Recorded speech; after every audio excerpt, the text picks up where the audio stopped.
kita semua untuk sama-sama kita datang ke masjid ini untuk menunaikan solat secara berjemaah, yang mana sebagaimana yang kita ketahui disebut di dalam beberapa hadis Nabi SAW tentang kelebihan sembahyang secara berjemaah.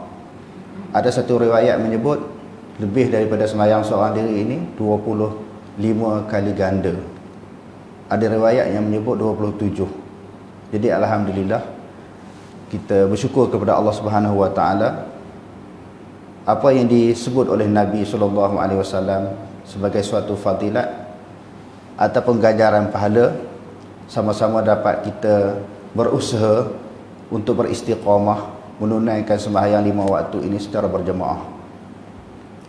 Kalau kita baca hadis-hadis Nabi SAW tentang kelebihan sembahyang berjemaah dan tentang istiqamahnya, Nabi SAW mengikat diri dia tentang sembahyang berjemaah ini, tuan-tuan, kita rasa malu. Sebab Nabi di penghujung usia dia, sebagaimana hadis yang diriwayatkan oleh Bukhari Muslim, di penghujung usia dia, hampir-hampir dia wafat, hampir-hampir dia meninggal dunia, tak lalu, tak larat, tak mampu pun, dia dipapah oleh Sayyidina Ali dengan Ibnu Abbas, bawa dia pergi ke masjid. Kita tak sampai peringkat macam tu lagi, tuan-tuan. Kita sakit sikit, ada keuzuran sikit, demam sikit, kita dah tak mampu datang ke masjid. Tetapi alhamdulillah ala kulli hal, saya rasa terharu dan terpegunglah tengok suasana sembahyang subuh di masjid ini pada pagi ini. Begitu ramai, alhamdulillah. Rasanya bukan saja pagi ni kot kan, pagi-pagi yang sebelumnya pun macam tu. Jadi bukan senang orang nak menunaikan, ataupun kita sendiri nak menunaikan sembahyang subuh ni secara berjemaah. Yang orang boleh biasanya datang ramai ke masjid ni waktu maghrib, waktu isya kan. Jadi subuh ni kadang-kadang payah sikit. Jadi alhamdulillah tuan-tuan telah memberi suatu komitmen, mengikat diri untuk menunaikan sembahyang subuh secara berjemaah, yang mana fadilat dia sangat besar. Pertamanya tadi kita sebut fadilat kelebihan sembahyang berjemaah. Yang keduanya, dia ada hadis lain yang diriwayatkan oleh Imam Bukhari. Barang siapa yang menunaikan sembahyang isya secara berjemaah, seolah-olah dia telah berqiyam mulai separuh daripada malam. Dan apabila diikuti pula dengan sembahyang subuh secara berjemaah, seolah-olahnya satu malam itu dia berqiyam mulai. Hadis ini diriwayatkan oleh Imam Malik di dalam Muwatta. Jadi alhamdulillah fadilat-fadilat itu insya-Allah kita akan perolehi. Jadi kita di penghujung usia kita ni, tuan-tuan, apa yang kita nak? Apa yang kita cita-citakan, apa yang hasrat yang kita nak, tidak lain dan tidak bukan untuk mengumpul pahala sebanyak mungkin sebagai suatu bekalan kita menuju ke negeri akhirat. Sebab umur kita ini makin lama makin bertambah ataupun makin berkurangan. Makin berkurangan. Dan ajal kita makin datang. Orang Arab kata kullu atin qarib. Setiap benda yang datang itu hampir. Maknanya ajal kita makin dekat, makin dekat, makin dekat, makin dekat. Sampai satu masa, idza jaa ajaluhum la yastakhiruna sa'atan wa la yastaqdimun. Apabila datangnya ajal seseorang kamu, maknanya tempoh masa dia, dia tidak dapat mempercepatkan walaupun sesaat. Maknanya masa yang sangat singkat. Bagi orang yang melakukan maksiat dan dosa kepada Allah Subhanahu wa taala, dia nak diperlewatkan, tak dapat nak diperlewatkan. Bagi orang yang dia rasa yakinlah insya-Allah dia tak banyak dosa, dia rindu nak bertemu dengan Allah, banyak ibadat-ibadat yang dipersembahkan kepada Allah taala, dia nak cepat, tak boleh juga sebab tak sampai masa. Jadi oleh kerana setiap hari kita memikirkan masa kita, bila sampai masa kita. Oleh kerana itulah di dalam pemikiran kita dihantui oleh perasaan takut dan bimbang nak berhadapan dengan situasi saat-saat kematian ini.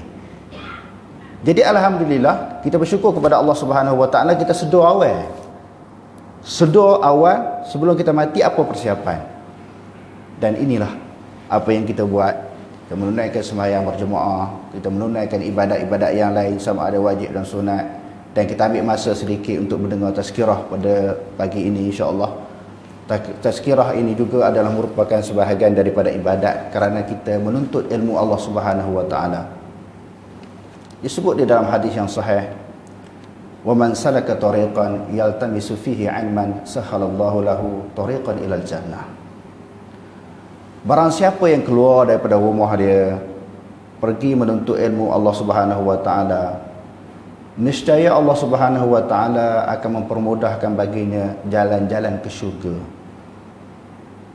Jalan ke syurga ini payah, memang sulit, memang rumit. Tetapi di dalam hadis ini disebut oleh Nabi SAW dipermudahkan kepada golongan menuntut ilmu. Dan insya-Allah kita ini juga termasuk di dalam sebahagian daripada hamba-hamba Allah Subhanahu wa taala yang sedang menuntut ilmu. Dan juga disebut di dalam hadis yang lain, innal malaikata la tad'u ajnihataha li talibil ilmi ridaan bima yasna. Sesungguhnya para malaikat Allah Subhanahu wa taala sentiasa menghamparkan sayapnya di dalam majlis ilmu kerana dia redha, suka apa yang dilakukan oleh penuntut-penuntut ilmu. Di dalam mentafsirkan dan juga mensyarahkan hadis ini, para ulama menyebut malaikat ini ada yang jenis, ada yang ditugaskan oleh Allah Ta'ala catat kita punya amalan. Ada di kalangan malaikat ini doa untuk kebahagiaan orang yang beriman.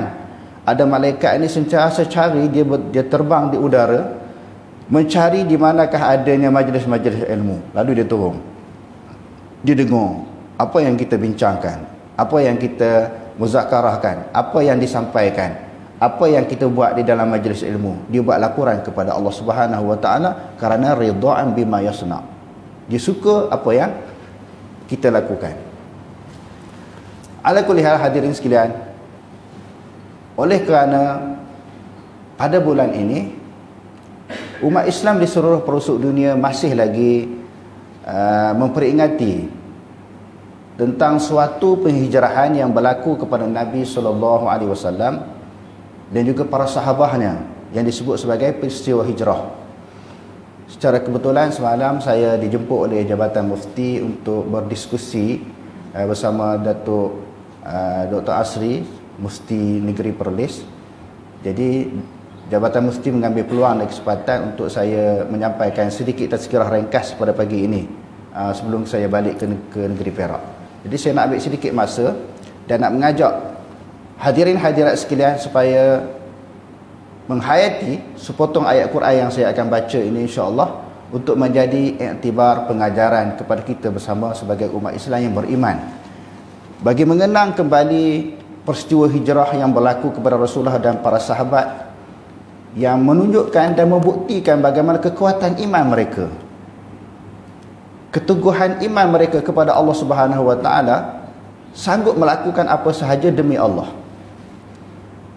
Kita ini tuan-tuan, Allah Ta'ala tak test lagi, tak uji lagi sebagaimana yang berlaku kepada Rasulullah dan para sahabat. Setelah diuji dan dites itulah membuktikan kejayaan mereka terhadap keimanan yang mereka pegang, yang mereka imani sebelum ini. Allah Subhanahu wa taala sebut di dalam Al-Quran, wala nabluwannakum bisyai'in minal khauf wa ju' wa naqsin minal amwal wal anfusi was samarat wa basyirus sabirin. Wala nabluwannakum bisyai'in, demi sesungguhnya kami akan menguji kamu dengan sesuatu. Bagi tuan-tuan, sahabat-sahabat yang boleh memahami sedikit bahasa Arab, syai'in ini maknanya isim nakirah, memberi makna yang umum. Allah Ta'ala akan uji kita dengan sesuatu perkara, maknanya dengan apa-apa perkara, nak test tengok sejauh mana keimanan, keyakinan kita kepada Allah.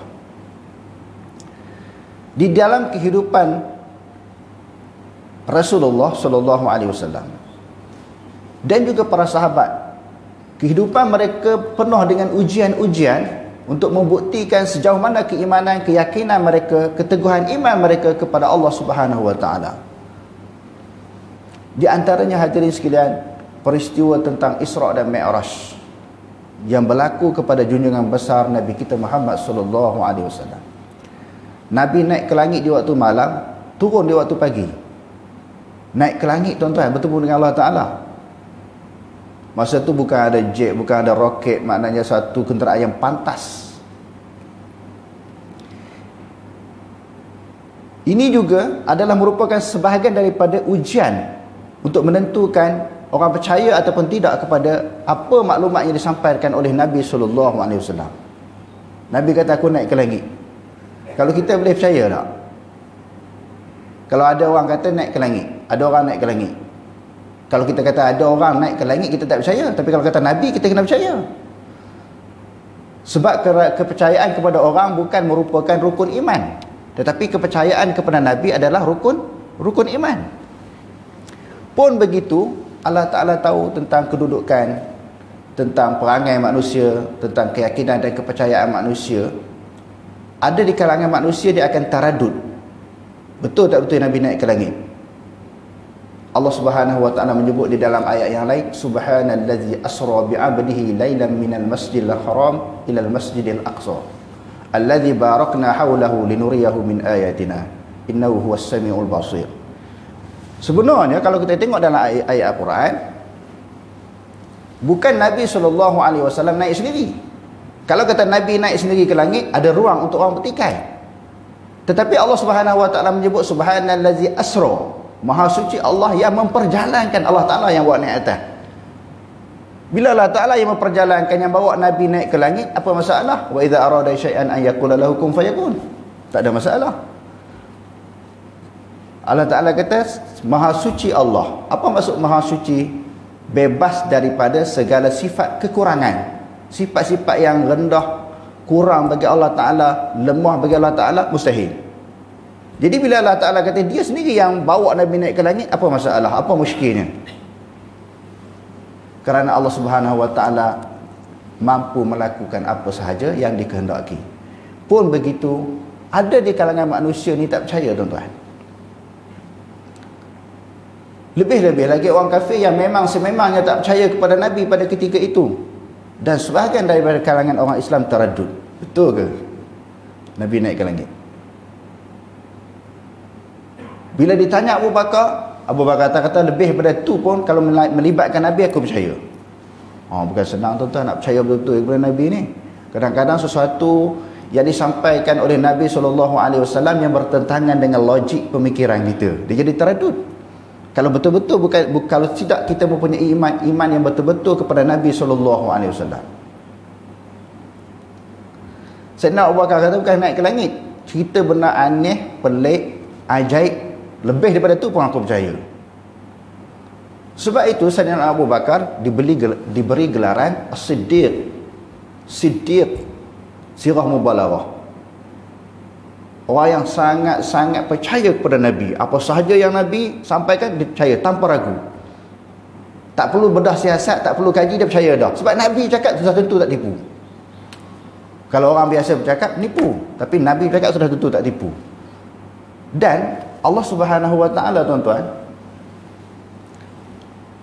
siapa-siapa yang mentaati Allah dan Rasulnya disebut di dalam ayat yang berikutnya,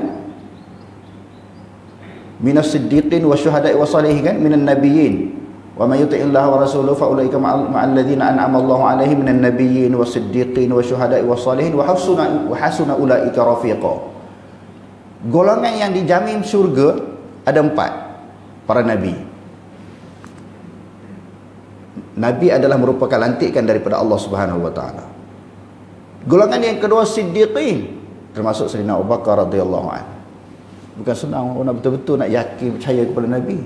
Syuhada, kita peluang jadi Nabi tak boleh, Nabi lantikan Allah. Siddiqin pun tak apa nak layak, sebab tak betul-betul yakin terima apa yang disampaikan oleh Nabi SAW. Golongan yang ketiga syuhada, kita tak berperang nak mati syahid macam mana? Sekurang-kurangnya kita dapat jadi menempatkan diri kita di dalam kumpulan golongan yang keempat, iaitu salihin, yang layak masuk ke syurga Allah Subhanahu wa taala. Okey, ringkas cerita ni saya nak sebut di sini bahawa ujian yang pertama yang melanda umat Islam ketika berlaku Isra' Mi'raj. Yang kedua, bila berlakunya kewafatan kepada Nabi SAW, sehingga sebahagian daripada orang Islam, di antaranya Sayyidina Umar, Betul kan Rasulullah wafat? Orang yang begitu baik, yang begitu hebat, macam mana dia boleh mati? Sedangkan Allah Ta'ala sebut dalam Quran, wa ma Muhammadun illa rasul qad khalat min qablihi rusul. Bila berlaku hari kematian kepada Rasulullah sallallahu alaihi wasallam ini, sebagian sahabat taraduk, betul tak mati? Termasuk Sayyidina Umar, kerana terlalu kasih kepada Rasulullah. Lalu pun dia ceramah dalam satu kumpulan yang berhimpun daripada di sisinya beberapa kalangan sahabat. Dia kata, siapa-siapa yang kata Rasulullah mati, aku penggat pedang dia, tengkuk dia dengan pedang aku. Masa dia tengah nak marah tu, emosi tu, biasalah orang yang berlaku kematian kepada orang yang disayangi, sudah tentu emosi dia terganggu. Sayyidina Abu Bakar agak senior, lebih tua daripada sahabat-sahabat yang lain. Dia pun masuk rumah anak dia, Aisyah radhiyallahu anha. Kebetulan Rasulullah wafat di rumah Aisyah, sebagaimana hadis yang diriwayatkan oleh Imam Bukhari. Rasulullah kata, Aisyah kata, Rasulullah ni wafat di pangkuanku. Itu yang ada lagu tu kan, lagu Aisyah tu kan, cinta Rasulullah dengan Aisyah ni. Rasulullah meninggal di atas pangkuan Aisyah radhiyallahu anha. Lalu Abu Bakar masuk, dia tengok confirm menantu dia ni meninggal dunia, Rasulullah ni menantu dia. Lalu dia cium dahi Abu Bakar, Rasulullah, dia keluar. Lalu dia menyampaikan ceramah. Di antara isi ceramah yang disampaikan oleh Abu Bakar, dia kata, ya ayuhan nas, wa man ya'budullaha fa innallaha hayyun la yamut, wa man ya'budu Muhammadan fa inna Muhammadan qad mat. Wahai manusia, barang siapa yang menyembah Allah, Allah Subhanahu wa taala sentiasa hidup selama-lamanya, tidak akan sekali-kali menerima kematian. Dan barang siapa yang menyembah Muhammad, Muhammad telah mati. Sekarang ni kita sembah siapa? Sembah Allah, Allah Ta'ala sentiasa hidup. Kalau sembah Muhammad, Muhammad telah mati. Bila dengar ayat tu, Sayyidina Umar kata, seolah-olah aku tak pernah jumpa ayat ni. Padahal dia duduk baca Quran hari. Dia pula orang Arab, sangat-sangat faham ayat Quran. Bukan macam kita baca, kita tak faham. Dia terpegun, baru dapat mereda kemarahan dia, kesedihan dia, bahawa Rasulullah ni diterima hakikat meninggal dunia. Dan peristiwa yang ketiga, tuan-tuan, yang menguji keimanan orang yang beriman ini, peristiwa tentang perintah dan arahan Allah Subhanahu wa taala kepada Rasulullah sallallahu alaihi wasallam supaya meninggalkan bumi Mekah, pergi berhijrah ke Madinah Al-Munawwarah. Jadi sekarang ni timbul satu kontroversi kan, Rasulullah ni hijrah ataupun dianggap sebagai muhajir, orang yang berhijrah, ataupun sebagai pelarian. Sebenarnya nampak macam nak sama kan. Sebenarnya suatu perbezaan yang besar. Pelarian baru tentu ada arahan perintah daripada Allah, tetapi hijrah adalah merupakan perintah daripada Allah Subhanahu wa taala. Sebagaimana hadis yang diriwayatkan oleh Imam Bukhari, Rasulullah datang sallallahu alaihi wasallam pergi ke rumah Abu Bakar, dia kata, qad uzina lil khuruj, diperintahkan, diizinkan kepada aku untuk keluar. Jadi dalam peristiwa hijrah ini juga, hadirin sekalian, menguji keimanan para sahabat. Sebab apa? Terpaksa meninggalkan kampung halaman, segala perusahaan mereka, perniagaan mereka, ternakan mereka, kaum kerabat mereka, rumah tangga mereka, semua ditinggalkan semata-mata menyahut surat Allah dan Rasul. Bukan satu perkara yang mudah, tuan-tuan. Sebab itu orang kata, ada pepatah Melayu menyebut hujan emas di negeri orang. Tuan-tuan ingat tak? Hujan batu di negeri sendiri. Walaupun hujan emas di negeri orang dapat keuntungan, kesenangan, kekayaan, keselesaan, tapi tak boleh nak banding tentang kasih sayang kita kepada tanah air sendiri. Sebab itu ada kata-kata orang Arab menyebut hubbul watan minal iman. Kasih kepada negeri itu sebahagian daripada keimanan. Jadi orang Melayu kita anggap ini hadis Nabi. Sebenarnya bukan hadis Nabi, kata-kata orang Arab. Oleh kerana kata-kata orang Arab pun bahasa Arab, kata-kata Nabi pun bahasa Arab, kadang-kadang orang Melayu kita dia campur ataupun dia confuse. Hak mana satu hadis, hak mana satu kata-kata Arab. Banyaklah di dalam masyarakat kan. Di antaranya apa dia? Al-jannatu tahta aqdamil ummahat. Syurga itu di bawah tapak kaki ibu. Itu pun bukan hadis Nabi. Ana madinatul ilmi wa aliyu babuha. Itu kata-kata orang Arab juga, bukan merupakan hadis Nabi. Tak apalah, yang tu kita mengajilah dalam majlis-majlis ilmu, majlis-majlis pengajian. Jadi apa yang nak disebutkan di sini, Allah Subhanahu wa taala akan menguji manusia dengan sesuatu perkara untuk nak test sejauh mana keimanan kita kepada Allah. Dalam ayat yang lain Allah Subhanahu wa taala berfirman, ahasiban nasu an yutraku ay yaqulu amanna wa hum la yuftanun wa laqad fatanna alladhina min qablihim fala ya'lamanna Allahu alladhina sadaqu wa la ya'lamanna al-kadhibin. Adakah manusia boleh menyangka mereka beriman kepada Allah, mereka ditinggalkan di dalam keadaan sebelum mereka diuji oleh Allah Subhanahu wa taala? Dikala itu kata Allah, kami telah menguji golongan yang terdahulu sebelum mereka. Nabi-nabi yang terdahulu, pengikut-pengikut mereka diuji oleh Allah Subhanahu wa taala. Setelah Allah Subhanahu wa taala menguji, Allah Taala mengetahui siapa yang benar-benar beriman kepada Allah, siapa yang berdusta terhadap keimanan dia. Dia tak beriman, dia kata dia beriman. Bila dia test, diuji, dia gagal. Dia gagal di dalam ujian keimanan. Sebab itu ayat-ayat yang berkaitan dengan hijrah ini, di hujungnya biasanya Allah Ta'ala menyebut ulaika humus sadiqun, ataupun ada di kalangan ayat Al-Quran ulaika humul mu'minuna haqqan. Sama ada as-sadiqun ataupun mu'minuna haqqan. Orang yang terlibat di dalam peristiwa hijrah ni, orang yang betul-betul kuat iman dia, mantap iman dia kepada Allah Ta'ala. Tanpa keimanan yang kukuh dan mantap, mereka tidak sanggup meninggalkan kampung halaman semata-mata nak sahut seruan Allah dan Rasul. Dahsyat tuan-tuan. Bukan sahaja sanggup, tetapi memerlukan keikhlasan yang tinggi di dalam hati. Sebab tu mari hadis berkaitan dengan peristiwa hijrah kan. Innamal a'malu binniyat. Hanya setiap amalan itu dengan niat. Kerana ada sebahagian daripada kalangan sahabat, dia berhijrah kerana nak berkahwin dengan seorang wanita. Kekasih dia, orang kata gawe dia, makwu dia pergi hijrah daripada Mekah ke Madinah Munawwarah yang dikenali dengan Ummul Qais. Dia tengok perempuan yang dia cinta itu pergi hijrah, dia pun pergi lah. Nak pergi berkahwin bukan kerana Allah dan Rasul. Rasulullah tahu, maklumat ni sampai kepada Rasulullah. Sebab tu Rasulullah kata setiap amalan itu adalah dengan niat. Sebab apa dikatakan amalan? Hijrah sebahagian daripada amalan. Amalan yang dapat mendampingkan diri kepada Allah. Bukan maknanya hijrah itu, bukan maknanya ibadat ataupun amalan itu tertentu khusus dengan ibadat-ibadat yang khusus. Seperti sembahyang, puasa, zakat, haji dan sebagainya. Hijrah adalah sebahagian daripada ibadat kepada Allah Ta'ala. Sebab itu dipanggil amal, perbuatan yang mendampingkan diri kepada Allah. Faman kanat hijratuhu ilallahi wa rasulihi fahijratuhu ilallahi wa rasulih. Wa man kanat hijratuhu lidunya yusibuha aw imra'atin yankihuha fahijratuhu ila ma hajara ilaih. Mengikut apa yang dia niat. Hebatnya generasi sahabat ini tuan-tuan, sehingga Allah Subhanahu wa taala sebut di dalam ayat yang lain, was-sabiqunal awwaluna minal muhajirin wal ansar walladzina tabauhum bi ihsanin radhiyallahu anhum wa radu'an. Generasi golongan yang pertama yang memeluk agama Islam, yang terlibat dalam perjuangan bersama dengan Nabi, penjarahan bersama dengan Nabi ini, Allah Ta'ala redha kepada mereka, mereka redha kepada Allah Subhanahu wa taala. Dan sebab apa kita nak perlu meraih keredaan Allah? Sebab daripada redha dan rahmat Allah Subhanahu wa taala kita boleh masuk syurga. Kita masuk syurga semua ni, saya dan tuan-tuan, bukan kerana ibadat kita. Dengan ibadat kita seorang mana tuan-tuan, mayang kita pun tak khusyuk, sumbangan sedekah derma kita pun tak banyak, ibadat-ibadat sunat kita tak buat banyak. Sebab tu tak layak kita masuk ibadat, kita masuk syurga dengan ibadat. Dan disebut di dalam hadis yang sahih, la yadkhulul jannata ahadun bi'amalih.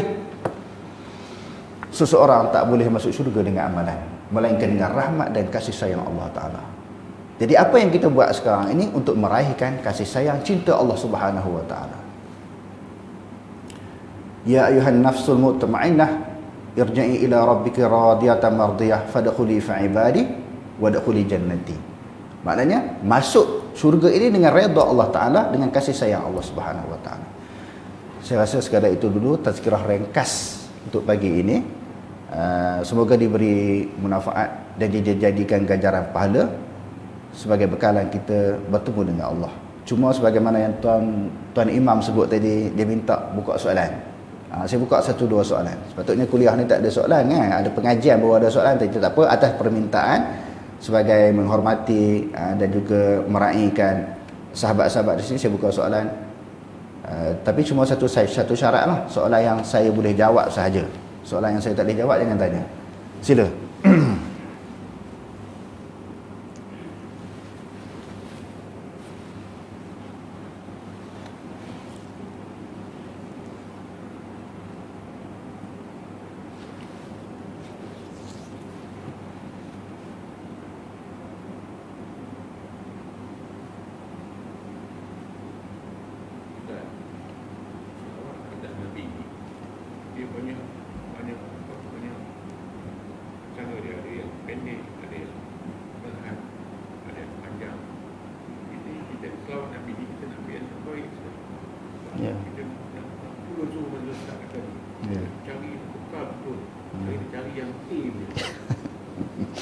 Bagus. Alhamdulillah, terima kasih persoalan yang sangat menarik tentang masalah selawat. Nak ambil yang A, sahabat tanya nak ambil yang A sekali, yang baik sekali, yang paling baik lah. Jadi pertamanya bila saya nak sebut, yang pertamanya bila sebut selawat, selawat adalah merupakan ibadah. Pertamanya selawat adalah merupakan ibadah. Bila ibadah, dia diasaskan di atas terhenti dengan arahan Allah dan terhenti dengan arahan Rasul. Memang ada ayat selawat yang Allah Ta'ala sebut dalam Quran kan, innallaha wa malaikatahu yusalluna 'alan nabi ya ayyuhalladzina amanu sallu 'alaihi wa sallimu taslima. Jadi sahabat pernah tanya Rasulullah, Allah Ta'ala memerintahkan kami berselawat kepada kamu, macam mana kami nak selawat? Sebab WC selawat pun kita tengok dalam buku-buku ni banyak. Selawat ni berpuluh-puluh jenis selawat. Tapi hak mana satu selawat yang betul? Selawat yang diajar oleh Nabi sallallahu alaihi wasallam. Apa yang Nabi ajar? Allahumma shalli ala Muhammad wa ala ali Muhammad. Jadi kalau kita nak panjang sampai innaka Hamidum Majid tu boleh lah. Tapi kalau nak selawat-selawat biasa, Allahumma shalli ala Muhammad wa ala ali Muhammad. Itu yang terbaik. Adapun selawat yang tidak maksur, yang tak pernah diberitahu oleh Nabi SAW, maknanya sebaiknya kita tinggalkan. Sebab kadang-kadang kita dah beramal, dah begitu lama dah jadi darah daging, jadi susah nak tinggal. Jadi saya sebut sebaiknya kita tinggalkan. Sebab ibadah ini yang nak dikira pahala oleh Allah Subhanahu Wa Taala bukan sahaja dengan keikhlasan dan kesungguhan kita beribadat, tetapi yang paling penting sejajar dengan apa yang ditunjukkan oleh Nabi SAW. Jadi apa yang Nabi ajar? Allahumma shalli ala Muhammad wa ala ali Muhammad. Okey, ada soalan lain? Nabi SAW yang tu pun jadi konflik juga tu. Kadang-kadang jadi perbalahan, isu. Sebenarnya isu tak perlu jadi isu. Kerana asasnya kita dah pegang tadi, maknanya apa yang Nabi tak ajar kita tak buat. Dan perkataan Sayyidina juga, Nabi SAW ketika dia mengajar para sahabatnya berselawat, dia tak pernah suruh Sayyidina. Sebab itu kalau kita tengok dalam hadis-hadis Nabi pun, dalam tahiyat ke, dalam apa dia azan ke, tidak ada Sayyidina. Jadi sebab itulah kadang-kadang jadi suatu masalah, kita kata apa dia, kontroversi dalam masyarakat. Isu Sayyidina boleh jadi berbalah, boleh jadi berkelahi. Sebenarnya tak perlu jadi kelahi. Kita kena buat satu kesimpulan, aku berselawat ini aku nak mempersembahkan kepada Allah. Selawat ini adalah ibadah. Bila sebut ibadah, mesti sesuatu yang datang daripada Nabi. Saya pun banyak orang selalu tanya soalan ni, kami nak buat juga selawat Sayyidina ni. Saya tak kelahi dengan dia, kita tak perlu kelahi dengan dia, terpulang kepada dia. Tapi kita kata itu tidak sunnah. Kita tidak berbalah dengan orang nak selawat dengan menggunakan Sayyidina, kita tak sebut Sayyidina, kita tak kelahi. Cuma kita nak bagi tahu yang Nabi ajar macam ni. Contohnya Nabi kata apa? Sallu kama ra'aitumuni usalli. Semayang sebagaimana kamu melihat aku semayang. Tiba-tiba ada individu kata aku nak semayang cara lain. Itu pulang kepada dia kan. Kita tak berbalah, kita tak bergaduh dengan dia. Dia tak nak ikut macam mana? Kita ajar Nabi buat macam ni. Kalau kita betul-betul nak memperbetulkan, memperbaiki amalan kita, sebab amalan kita akan dihisap. Amalan kita akan dihisap. Allah Ta'ala akan cek. Jadi kita bimbang, takut Allah Ta'ala tanya, kamu ambil di mana amalan ni? Ibadat ni ambil di mana? Jadi sebab tu, sebelum kita meninggal dunia, saya dan tuan-tuan, kita kena tapis. Kita kena muhasabah, cek balik amalan-amalan kita sama ada menepati ajaran syarak ataupun tidak. Kalau tak menepati, kita cuba tinggalkan, baiki sedikit demi sedikit. Orang buat apa-apa pun, rumah pun cek nak tengok tentang mana dia nak susun sofa, tentang mana amari, tentang mana pun dia cek, rak buku tentang mana nak bagi kemas. Dalam isu apa pun, tentang isu keduniaan, orang nak bagi kemas, nak bagi cantik. Kita pernah tak terfikir bagaimana nak mengemaskan amalan kita, nak mencantikkan amalan kita, sebab kita nak mempersembahkan amalan itu kepada Allah. Kita nak bagi hadiah kepada orang pun kan, kita bagi comel, balut cantik-cantik. Sebab kita kok orang tu tak terima. Orang terima pun tak dengan kerelaan, tak dengan sepenuh hati. Ini suatu ibadat yang kita nak persembahkan kepada Allah Ta'ala. Bolehkah kita buat koman-koman? Sudah tentu tak boleh. Ringkas ceritanya, kita kena cek balik, muhasabah, hisab balik sesuatu amalan, sama ada selawat ke apa, ataupun apa-apa amalan, sejajar tak apa yang telah diajar oleh Nabi SAW. Okey, ada soalan lain?